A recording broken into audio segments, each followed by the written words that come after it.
요한복음 15장 포도나무와 가지 말씀이 인생 요절인 분들이 많은 것 같습니다.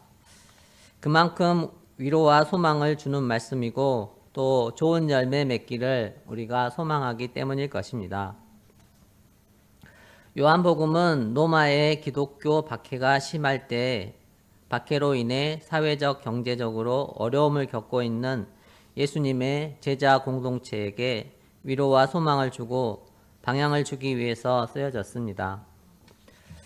요한복음 15장은 다락방 강화 13장에서 17장의 일부분이며 그 중심에 위치하고 있습니다. 오늘 말씀에서는 예수님은 참 포도나무, 제자들은 그 가지라고 말합니다. 가지에서 새순이 나오고 꽃이 피며 향기로운 열매도 맺힙니다. 그러나 실상은 이 모든 것이 가지 때문이 아니며 가지가 붙어 있는 포도나무 때문입니다. 말씀을 통해 우리가 예수님의 생명을 얻고 하나님이 기뻐하시는 좋은 열매 맺기를 기도합니다. 세상을 이기고 예수님을 믿고 따를 방향 얻기를 기도합니다. 1절부터 3절을 보겠습니다. 요한복음에서 예수님은 자신의 신적인 정체성을 보여주는 7가지 자기선언을 하십니다. 15장 1절은 예수님의 7번째 자기선언입니다. 나는 참 포도나무요.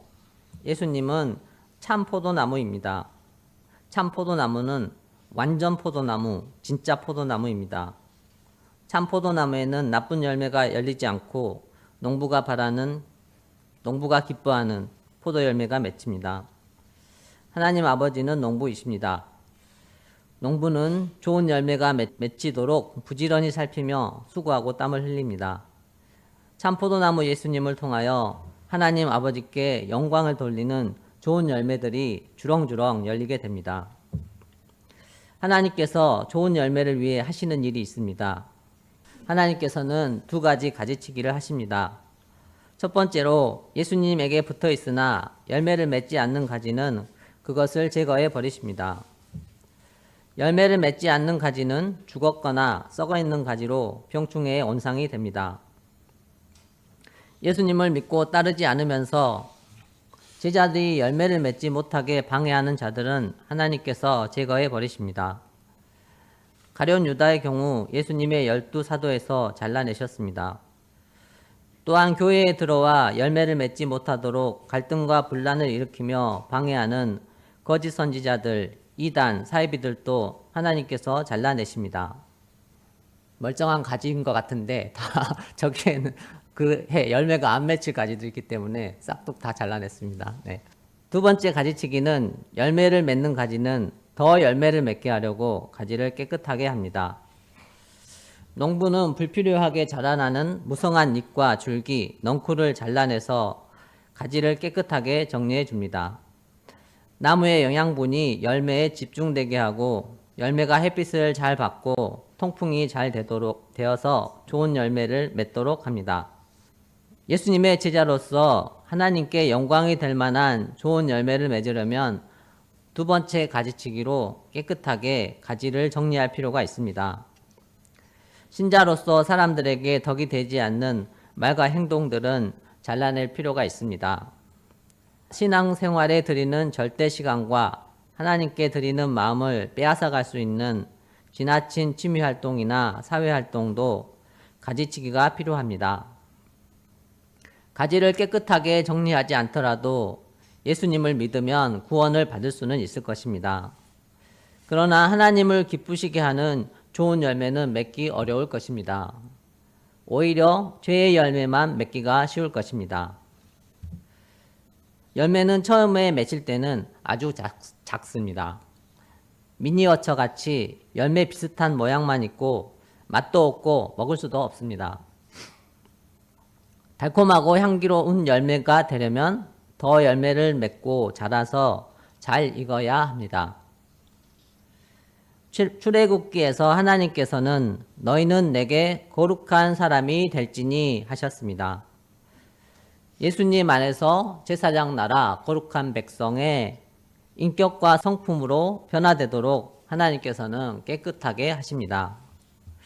모세는 40년 동안 광야 양치기 생활을 하였습니다.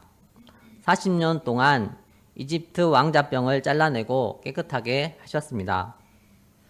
그는 가장 온유한 사람이 되었습니다.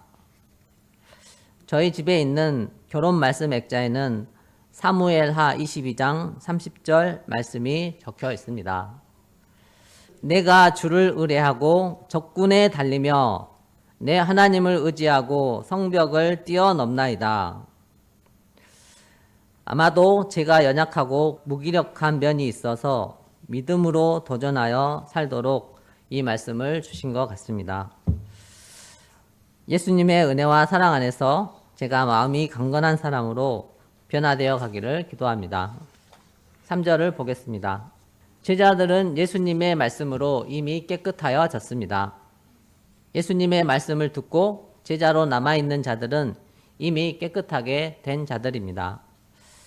그들은 깨끗하게 되었기 때문에 예수님의 가르침을 받고 따르고 있으며 앞으로도 계속하여 따를 것입니다. 4절부터 8절을 보겠습니다. 나는 포도나무요 너희는 가지라. 포도나무이신 예수님은 제자들이 포도나무 예수님의 가지라고 하십니다. 가지는 명확한 한계와 무한한 가능성이 있습니다. 가지의 한계는 무엇입니까? 가지가 포도나무에 붙어있지 아니하면 스스로 열매를 맺을 수 없습니다. 제자들은 예수님 안에 있지 아니하면 포도나무를 떠난 가지와 같습니다. 그들은 아무것도 할 수 없습니다. 가룟 유다가 예수님을 떠나서 나가니 밤이었습니다. 예수님을 떠나서는 어둠이고 생명을 잃습니다. 사람이 예수님 안에 거하지 아니하면 포도나무에서 떨어져 나간 가지와 같이 밖에 버려져 말라집니다. 예수님의 제자뿐만 아니라 모든 사람은 예수님 안에 거하지 아니하면 버려져 말라집니다. 사람들이 그것을 모아 불에 던져 사릅니다. 이러한 한계에도 가지가 가지는 무한한 가능성은 무엇입니까? 예수님은 제자들에게 말씀하십니다. 내 안에 거하라. 나도 너희 안에 거하리라. 가지는 예수님 안에 거할 수가 있습니다. 제자들은 참 포도나무 예수님께 붙어 있을 수가 있습니다. 그러면 예수님도 제자들 안에 거하시며 생명과 양분을 공급하여 주십니다. 참 포도나무 예수님께 붙어만 있으면 가지는 열매를 많이 맺습니다. 생명을 잃고 말라버리는 가지가 되지 않고 포도가 알알이 박혀있는 아름답고 향기로운 포도송이들이 주렁주렁 열려있는 가지가 됩니다. 또한 참 포도나무 예수님 안에 거하면 무엇이든지 원하는 대로 구하면 이룹니다. 예수님의 열매를 맺기를 구하는 것이기 때문에 하나님께서 기도를 응답하십니다. 또 가지가 열매를 많이 맺으면 하나님의 영광이 나타나고 하나님께 영광을 돌립니다. 예수님을 통해 열매를 맺은 가지는 예수님의 제자로 인정됩니다. 우리는 예수님의 어떤 열매 맺기를 구하고 싶습니까? 예수님께 잘 붙어서 좋은 열매들을 많이 맺기를 기도합니다. 9절부터 12절에는 사랑이라는 말이 몇 번 나올까요? 항상 복음 목자님 하시는 말씀 있죠? 숫자를 물어보는 것 중에 뭐다 7번이, 네, 7번 맞습니다. 참포도나무 예수님 안에서 거하면서 맺는 최고의 열매는 사랑의 열매입니다. 하나님께서 기뻐하시고 하나님께 영광이 되는 가장 좋은 열매입니다. 사랑의 근원은 하나님이십니다. 하나님 아버지께서 예수님을 사랑하신 것 같이 예수님도 제자들을 사랑하셨습니다. 하나님의 사랑은 온전한 참사랑, 아가페의 사랑입니다. 예수님은 제자들에게 나의 사랑 안에 거하라 하시며 예수님의 사랑의 열매를 맺으라고 하십니다. 예수님의 사랑 안에 거하는 것은 예수님의 계명을 지키는 것입니다. 예수님께서 아버지의 계명을 지켜 하나님의 사랑 안에 거하셨습니다. 제자들도 예수님의 계명을 지키면 예수님의 사랑 안에 거하게 됩니다. 예수님의 계명은 무엇입니까? 새 계명을 너에게 주노니 서로 사랑하라. 내가 너희를 사랑한 것 같이 너희도 서로 사랑하라. 너희가 서로 사랑하면 이로써 모든 사람이 너에게 내 제자인 줄 알리라. 예수님은 서로 사랑하라 새 계명으로 주셨습니다. 제자들이 서로 사랑하면 예수님의 기쁨이 제자들에게 있어 기쁨으로 충만하게 됩니다. 사랑은 예수님이 기뻐하시는 열매입니다. 우리가 멀리 있는 아프리카 난민은 사랑하기가 어렵지 않습니다. 그러나 가까이 있는 사람을 사랑하기는 어렵습니다. 제가 가까운 형제들끼리 배봉 축구를 하는데 우리 팀이 지면 순간 사랑하기가 어렵습니다. 또 나는 잘 못하는데 다른 목자님이 너무 잘하면 그 순간 사랑하기가 어렵습니다. 아프리카 사람들과는 제가 축구할 일이 없기 때문에 무한한 인류애로 사랑을 할 수 있습니다. 그러나 가까운 목자님들은 어쩔 때는 사랑하기가 어렵습니다. 예수님이 우리를 사랑하신 정도까지 제자들이 서로 사랑하여 사랑의 열매를 맺으라고 말씀하십니다. 13절부터 17절을 보겠습니다. 사랑의 열매는 서로 친구가 되는 것으로 나타납니다. 예수님은 제자들을 사랑하심으로 제자들과 친구가 되셨습니다. 친구를 위하여 자기 목숨을 버리면 이보다 더 큰 사랑이 없는데 예수님은 친구인 제자들을 위해서 목숨을 버리셨습니다. 그리고 친구는 친밀함이 특징입니다. 예수님은 제자들을 종이라 하지 않고 친구라 하십니다. 주인과 종은 수직 관계입니다. 종은 주인이 하는 일을 알 수 없고 주인의 눈치만 보고 무조건 순종합니다. 서로 수평적인 친밀함이 없습니다. 그러나 친구는 서로 친밀합니다. 숨김이 없고 가장 가치 있는 비밀을 공유합니다. 예수님도 하나님께 들은 것을 다 제자들에게 알려주셨습니다. 심판의 비밀, 구원의 비밀 알려주셨습니다. 동역자와 같이 높여주셨습니다. 하나님께서도 아브라함을 친구로 여기시고 최고의 비밀인 소돔과 고모라 심판 계획을 알려주셨습니다. 예수님 안에서 서로 사랑하는 것은 이렇게 친구와 같은 교제이기도 합니다. 초대교회에서는 예배하는 성만찬뿐 아니라 성도들이 친구처럼 함께 먹고 이야기하는 애찬의 시간도 가졌습니다. 우리도 수양에 가면 메시지만 듣는 것이 아니라 친구처럼 즐겁게 레크레이션과 게임하는 시간도 갖고 함께 밥 먹고 커피 마시고 축구를 하는 시간도 있습니다. 배봉센터 사모님들은 아나바다로 열심히 친구처럼 먹을 것 쓸 것을 서로 나누기도 합니다. 수양의 레크레이션과 아나바다 등산용 타월 같아요. 연두색 2개, 파랑 1개. 저 파랑이요. 감사해요. 저는 연두요. 감사합니다. 예수님의 친구가 되는 것은 제자들이 예수님을 선택한 것이 아닙니다. 예수님이 제자들을 선택한 것입니다. 선택은 특별하고 소중한 목적을 위해서 구별했다는 뜻입니다. 그러면 그 목적이 무엇입니까? 예수님 안에서 친구와 같이 서로 사랑하는 열매를 맺는 것이 예수님이 제자들을 선택한 특별한 목적입니다. 그리고 그 열매가 항상 있게 하려고 예수님의 택함을 받은 것입니다. 그러므로 제자들은 반드시 그 열매를 맺어야 합니다. 몇 년 전에 2023년에 전국 평신도 학사 목자 수양회 특강에서 들었던 내용이 생각납니다. 2차 대전 아우슈비츠 수용소에서 사망자가 110만 명 정도라고 합니다. 매일 가스실 수백 명씩 죽어나가고 굶어 죽는 사람도 많았고 힘들어 자살하는 사람도 많았습니다. 하지만 끝까지 살아남은 생존자도 있었습니다. 학자들이 그들은 어떠한 요인들로 살아남았는지 생존 요인을 분석했습니다. 연구 결과 육체적으로 강한 사람들이 살아남은 것도 아니고 정신적으로 강한 사람들이 살아남은 것도 아니었습니다. 생존자들은 개인의 강인함보다 서로를 지지하고 의지할 수 있는 안정된 짝이 있었기에 극한의 고통을 견딜 수 있었다고 말합니다.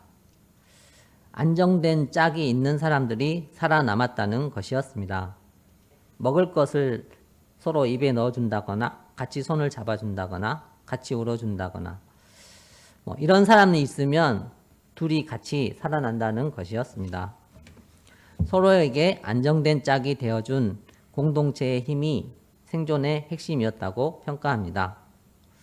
안정된 짝이라고 해서 꼭 두 사람이어야 된다는 말 아니고 서로가 서로에게 지지해주고 이런 그런 개념이었던 것 같아요. 네. 요한복음 기록 당시 기독교인들은 오직 예수 그리스도만이 주시시다고 고백하여 로마 황제 숭배를 거부했기 때문에 반역자로 간주되어 혹독한 박해를 받고 있었습니다. 예수님을 인정하지 않는 유대인들은 그들을 박해하는 데 앞장섰습니다. 사도 요한은 미움과 박해로 인해 심한 어려움을 겪으며 또한 유혹을 받고 있는 그들에게 참포도나무 예수님께 꼭 붙어 있어 서로 사랑하는 열매를 맺을 것을 방향으로 주고 있습니다. 18절부터 21절을 보겠습니다. 세상이 제자들을 미워하면 제자들은 세상이 그들보다 먼저 예수님을 미워한 것을 알아야 합니다. 제자들이 세상에 속하였으면 세상이 제자들을 사랑하였을 것입니다. 그러나 제자들은 세상에 속하지 않았고 도리어 세상에서 예수님의 택하심을 받았기 때문에 세상이 제자들을 미워합니다. 주인이신 예수님을 박해했으므로 예수님의 제자들도 박해할 것입니다. 무엇보다 예수님과 제자들을 미워하는 것은 그들이 하나님을 알지 못하기 때문입니다. 22절부터 27절을 보겠습니다. 예수님의 말씀을 듣고 행하신 이적을 보았음에도 예수님과 제자들을 미워하는 것은 핑계할 수가 없는 죄입니다. 예수님은 하나님이 보내셨으므로 예수님을 미워하는 것은 또한 하나님을 미워하는 것입니다. 하지만 세상이 예수님을 미워하는 데는 그들이 이유 없이 나를 미워하였다 하는 말씀을 이루는 것이기도 합니다. 26절과 27절에는 증언이라는 말이 나옵니다.